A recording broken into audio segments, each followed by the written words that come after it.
Happiness through curiosity on the Ranveer Show. Welcome to TRS Clips. Honey trapping is one of the oldest things in the playbook, right? It's when you compromise somebody by entrapping them in a sexual affair with a member of the opposite sex or maybe the same sex. It depends, right? So it's one of the oldest plays in the playbook, right? So it's something that happens on a routine basis even today, I'm sure. And one of the famous cases is the Israeli technician Mordechai Vanunu, who was a technician in the Dimona nuclear power plant. And he exposed Israel's nuclear secrets to the world. And the Israelis, they honey trapped him and they were able to get him back into Israel and imprison him for whatever he had done. He was a nuclear traitor, essentially. You have more details on this one? Yeah, it's an interesting story. I may not remember the entire story, but yeah, would you like me to go into that? Yeah, sure. Israel is a nuclear weapons power, right?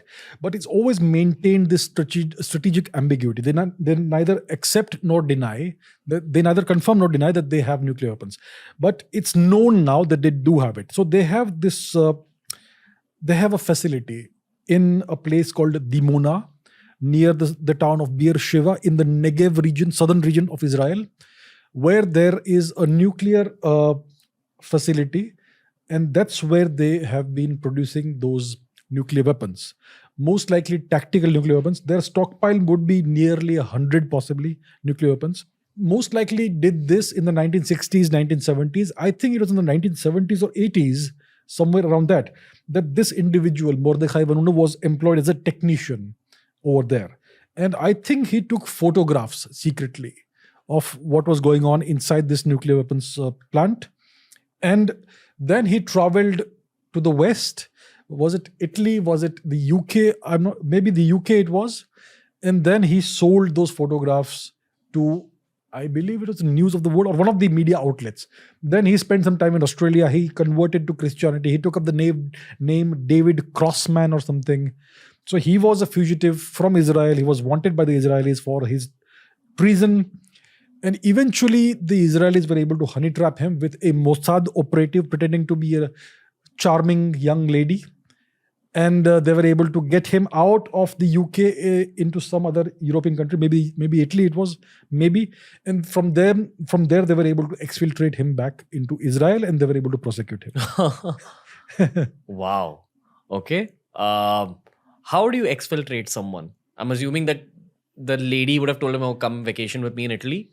And when he entered the hotel room, there's the Israeli army just coming and getting you. Yeah, typically what you do is you kidnap somebody from some location where there is not much surveillance. Then you would typically drug them.